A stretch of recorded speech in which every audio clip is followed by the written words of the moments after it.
Apa itu kepemimpinan otoriter? Authoritarian leadership adalah gaya kepemimpinan di mana pemimpin menegakkan ketaatan ketat dan menuntut kepatuhan tanpa pertanyaan. Pemimpin memandang kesuksesan berasal dari diri mereka sendiri. Sebelum kita lanjutkan, jangan lupa tekan tombol like dan subscribe. Terima kasih.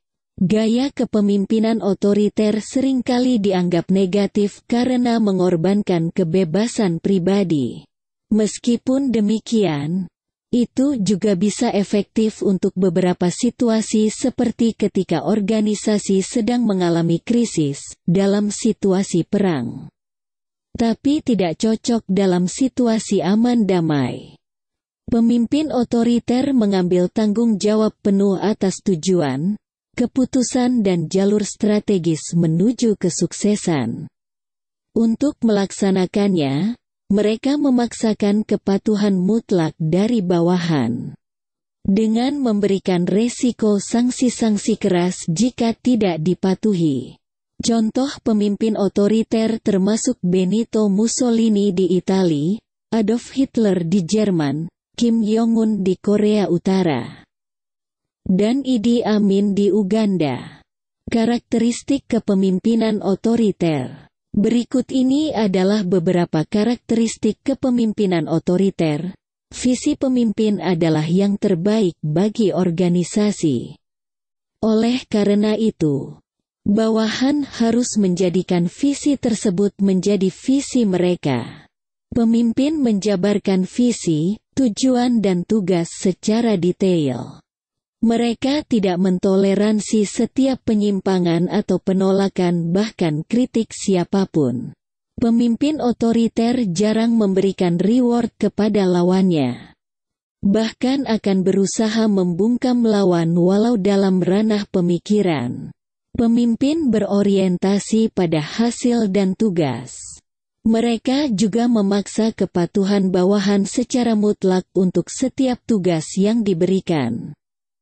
Jadi, meski organisasi menjadi sangat terstruktur, namun pelaksanaannya cenderung kaku. Pemimpin mengontrol semua keputusan. Anggota hanya bertindak sebagai pelaksana setiap keputusan. Mereka harus menjalankannya tanpa ragu. Pemimpin membuat pilihan berdasarkan ide dan penilaian mereka. Mereka memandang ide mereka adalah yang terbaik dan harus dilaksanakan oleh setiap anggota. Pemimpin sedikit atau tidak menerima saran atau inisiatif dari pengikut. Mereka mengabaikan kreativitas dan pemikiran out of the box dari bawahan. Itu membuat rendahnya inovasi dan kreativitas di dalam organisasi. Anggota merasa tidak terlibat, membuat mereka kurang termotivasi. Mereka melaksanakan tugas karena di bawah ketakutan dan ancaman. Pemimpin mengawasi ketat terhadap anggota kelompok. Mereka memberikan hukuman keras ke setiap ketidakpatuhan dan menggunakan kekuasaannya untuk mengancam sanksi seperti pemecatan. Pengawasan seringkali lebih ketat kepada anggota yang dianggap membangkang. Perbedaan gaya kepemimpinan otoriter dan kepemimpinan otoritatif. Pemimpin otoritatif bertindak layaknya seorang mentor. Mereka menggunakan otoritas untuk membimbing dan memotivasi anggota, alih-alih memaksakan kepatuhan. Mereka menawarkan arahan dan umpan balik untuk menjaga antusiasme anggota. Sebaliknya, pemimpin otoriter lebih memaksakan kehendak. Mereka mengedepankan kepatuhan mutlak dari anggota. Dengan kata lain, bawahan harus melaksanakan apa yang mereka perintahkan tanpa pertanyaan. Dalam lingkungan otoritatif, anggota tidak memiliki peluang untuk memberikan ide dan inisiatif. Peluang tersebut hampir sulit didapat di bawah kepemimpinan otoriter. Meski sama-sama berpusat pada pemimpin, Gaya kepemimpinan otoriter memandang kesuksesan berasal dari diri mereka sendiri. Sementara itu, gaya kepemimpinan otoritatif memandang kesuksesan merupakan kombinasi visi yang kuat dan komitmen kuat anggota.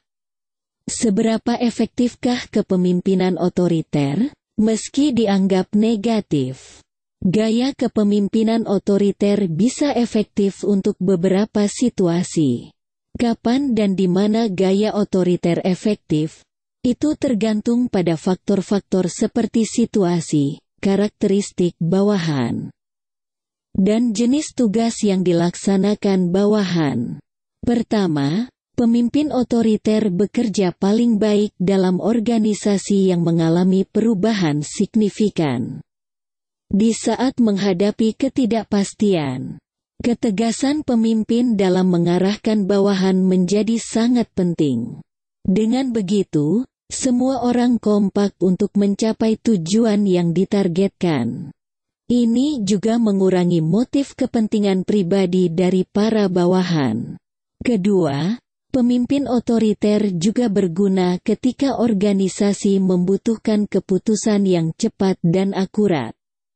Perusahaan konstruksi dan manufaktur seringkali mengandalkan gaya kepemimpinan ini untuk mengatasi rentang waktu dan memastikan kualitas output. Kepemimpinan fokus pada pengambilan keputusan, sedangkan bawahan berkonsentrasi untuk menjalankan tugas. Ketiga, kepemimpinan otoriter juga bekerja dengan baik ketika organisasi tidak mentoleransi kesalahan. Beberapa bagian dari kegiatan manufaktur dan konstruksi cocok dengan gaya kepemimpinan ini, terutama terkait dengan kontrol kualitas. Selain itu, rumah sakit adalah contoh lainnya, di mana setiap kesalahan dapat mengakibatkan kematian. Kelima, pemimpin otoriter juga dapat efektif di lingkungan tekanan tingkat tinggi atau darurat. Konflik atau situasi perang adalah contohnya. Pro dan kontra kepemimpinan otoriter. Gaya kepemimpinan otoriter memiliki sejumlah sisi positif. Pertama, lingkungan otoriter memungkinkan untuk mengambil keputusan dengan cepat, terutama dalam situasi yang penuh stres dan berbatas waktu. Selain itu, rantai komando dan pengawasan juga menjadi jelas. Kedua, kepemimpinan otoriter juga dapat bermanfaat jika bawahan kurang terampil atau berpengetahuan. Pemimpin dapat melatih atau mengatur staf dan mengorganisasikan mereka untuk mencapai tujuan. Ketiga, lingkungan otoriter juga menawarkan organisasi dan rantai komando yang terstruktur. Anggota memiliki tugas, target dan tenggat waktu yang jelas. Komunikasi dan instruksi juga bersifat satu arah, yaitu dari pemimpin ke pengikut. Tapi tipikal pemimpin otoriter lebih banyak negatifnya ketimbang positifnya kepada organisasi atau masyarakat. Sejumlah kelemahan mendasar gaya kepemimpinan otoriter yaitu: pertama, gaya kepemimpinan otoriter memunculkan resistensi di antara anggota. Kebencian atau pembalasan dapat muncul dan menciptakan ketidakstabilan di dalam organisasi. Ketiga, organisasi tidak memiliki keterampilan pemecahan masalah yang kreatif. Bawahan tidak dapat menyumbang pendapat atau inisiatif mereka kepada organisasi. Kedua, tekanan tinggi di antara para bawahan. Orang-orang cenderung merasa lebih bahagia dan berkinerja lebih baik ketika mereka merasa terlibat dan dapat memberikan kontribusi untuk masa depan kelompok. Itu tentu saja tidak terjadi dalam lingkungan otoriter, yang mana menekankan kepatuhan mutlak. Karena kreativitas dan inisiatif sangat terbatas, bawahan kemungkinan besar frustasi dan kehilangan semangat dan produktivitas. Keempat, kesuksesan organisasi tergantung pada kemampuan pemimpin. Para pemimpin otoriter cenderung mengabaikan ide dan inisiatif anggota. Jika pemimpin memiliki kemampuan yang mumpuni, itu tidak menjadi masalah. Tapi, jika tidak memilikinya, itu hanya akan menghasilkan kegagalan organisasi dan penderitaan bawahan. Kelima, tingkat turnover tinggi. Karyawan tidak betah bekerja dan keluar untuk menemukan kesempatan yang lebih baik di tempat lain. Mereka mencari lingkungan yang mana lebih menghargai dan memberdayakan mereka. Para pemimpin otoriter berikut ini selain dikenal sangat kejam ternyata mempunyai kesamaan, yakni yang awalnya berkuasa penuh namun pada akhirnya malah berakhir secara tragis. Ada yang dikhianati, diusir paksa dari negaranya, bahkan hingga tewas karena dibunuh.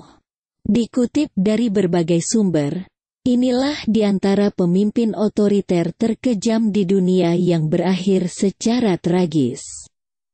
Adolf Hitler, diktator Jerman sekaligus pemimpin Nazi ini, mengobarkan Perang Dunia Kedua di seluruh Eropa. Mimpinya mengembalikan kejayaan ras Arya membuat dia membunuh jutaan Yahudi. Hitler akhirnya dikalahkan pasukan sekutu. Saat sekutu mencapai Jerman, dia bunuh diri dalam bunkernya. Namun uniknya, ada sumber lain yang menyatakan bahwa Hitler belumlah mati saat itu. Sumber tersebut menegaskan bahwa Adolf Hitler berhasil mengasingkan diri ke suatu wilayah di Indonesia dan akhirnya mati di sana. Benito Mussolini adalah seorang fasis yang memimpin Italia. Dia mulai berkuasa saat terpilih sebagai Perdana Menteri tahun 1922. Saat Italia dikuasai sekutu, Hitler yang menjadi sekutunya mengirimkan pasukan komando Jerman untuk membebaskan Mussolini dari tahanan sekutu. Nasib Mussolini berakhir tragis. Dia ditangkap simpatisan komunis dan dibunuh di Danau Como, Italia. Mayatnya kemudian digantung terbalik di Piazzale Loreto, Milan. Pol Pot hanya 4 tahun Pol Pot dan Khmer Merah memerintah Kamboja. Tapi selama kurun waktu tahun 1975 sampai tahun 1979, tidak kurang dari 1,7 juta rakyat Kamboja dibantai. Pol Pot yang dipanggil "Saudara Nomor 1", ini membuat Kamboja menjadi ladang pembantaian. Invasi Vietnam ke Kamboja tahun 1978 membuat Pol Pot terdesak dari Phnom Penh. Dia melanjutkan pemerintahannya dari hutan. Sebelum akhirnya persembunyiannya dibocorkan anak buahnya sendiri. Pol Pot tewas saat menjalani tahanan rumah tanggal 15 April tahun 1998. Idi Amin memerintah Uganda selama 8 tahun, dari 1971 hingga 1979. Amin yang menjadi perwira militer ini merebut kekuasaan dari Perdana Menteri Milton Obote. Selama pemerintahannya, Idi Amin mengusir ribuan orang India berkewarganegaraan Inggris dari Uganda. Dia juga diduga melakukan banyak pembunuhan pada lawan-lawannya. Di masa Idi Amin pula ekonomi Uganda morat-merit. Akhirnya pejuang Uganda yang dibantu tentara Tanzania berhasil menggulingkan Idi Amin. Mobutu Sese Seko Jenderal Mobutu Sese Seko menjadi presiden di Kongo sejak tahun 1965 hingga 1967, setelah melakukan kudeta. Dia selalu tampil dengan kopiah bercorak macat tutulnya yang khas. Selama memerintah, Mobutu diduga melakukan banyak pelanggaran HAM. Korupsi merajalela.